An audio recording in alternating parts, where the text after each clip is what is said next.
आज 15 नवंबर है जनजातीय गौरव दिवस और आज धरती आबा भगवान बिरसा मुंडा की 150वीं जयंती भी है। आज हम ऐसे भगवान को नमन कर रहे हैं जिन्होंने किसी चमत्कार की बात नहीं करी, खुद को कभी दिव्य पुरुष नहीं बताया, बल्कि 25 साल की उम्र में इस देश की धरती और हमारी सांसों को बचाने के लिए अपनी सांसें वार दी। लेकिन आज हम गौरव मनाएं या शर्मिंदा हों, जिस भगवान ने इस भारत देश की धरती की आबो हवा को स्वच्छ रखने के लिए, जंगल, नदी, झरने, पहाड़ को बचाने के लिए अंग्रेजों से लोहा लिया, क्या उस भगवान के लिए हमारा सिर्फ इतना कर्तव्य है कि हम उनकी मूर्ति पर सिर्फ माला चढ़ा रहे हैं? जिन्होंने जंगल को बचाने के लिए अपनी जिंदगी कुर्बान कर दी, आखिर हम ऐसे भगवान के लिए क्या कर रहे हैं?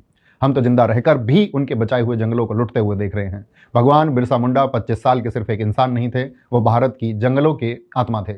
वो जेल में शहीद हो गए ताकि पेड़ सांस ले सकें, पर आज हम जिंदा हैं ताकि पेड़ों की नीलामी कर सकें। हम गौरव दिवस कैसे मनाएं जब छत्तीसगढ़ के हसदेव का जंगल विकास के बुलडोजर तले रौंदा जा रहा है, जब मध्य प्रदेश के बक्सवाहा के हीरे हमारे पहाड़ों और जंगलों से ज्यादा कीमती हो गए हैं, जब उड़ीसा के नियमगिरी के पहाड़ खनिजों के लिए लुट रहे हैं। हम गौरव कैसे मनाएं जब पलामू के टाइगर बचाने के नाम पर आदिवासी को हटाया जाता है और फिर डैम बनाने के नाम पर उसी टाइगर रिजर्व में 3 लाख से ज्यादा पेड़ काटने का हुक्म दे दिया जाता है। या हम इस बात पर गौरव मनाएं कि सन 2000 के बाद से भारत ने 23 लाख हेक्टेयर से ज्यादा जंगल विकास की चिता पर जला दिए। भगवान बिरसा मुंडा और आज के लोगों में फर्क क्या है जानते हो? उस भगवान के उलगुलान विद्रोह ने अंग्रेजों की हुकूमत को झुका दिया था, अंग्रेजों को मजबूर कर दिया था 1908 में उनकी शहीदी के 8 सालों बाद CNT एक्ट, छोटा नागपुर टेनेसी एक्ट बनाने के लिए। वो कानून जो आदिवासी की जमीन को लूट से बचाने का वरदान था। और आज आजादी के 78 सालों बाद हमारे अपने नेता लोकतंत्र का चोला ओढ़कर खनिजों के लालच में और विकास के नाम पर बड़ी बड़ी बिल्डिंगों को बनाने के लिए उसी वरदान की धज्जियां उड़ा रहे हैं और अपने अमीर दोस्तों की जेबें भर रहे हैं। और ऐसे जनजातीय नेता जो आरक्षण की कुर्सी पर चुप बैठे हैं, वो गौरव नहीं शर्म है। बिरसा ऐसे भगवान थे जो मूर्तियों में नहीं, जंगल के पेड़ पौधों और पहाड़ों में बसते थे।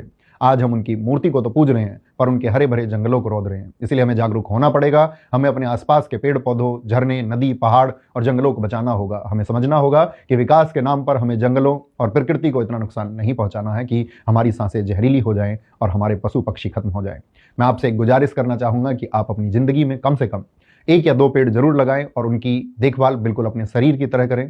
पेड़ को सिर्फ लकड़ी या छाया देने वाली चीज ना समझो, बल्कि अपना साथी समझें और स्वच्छ सांसों का हमदम समझें। और पशु पक्षियों के प्रति दया भाव रखें, क्योंकि जितना अधिकार आपका इस धरती पर जीने का है, उतना ही अधिकार हर एक पशु, पक्षी, जीव जंतु का भी है। उम्मीद है आप मेरी बातों को समझेंगे। जय हिंद, नमस्कार, जय मां सरस्वती। जनजातीय गौरव दिवस और धरती आबा को मेरा नमन।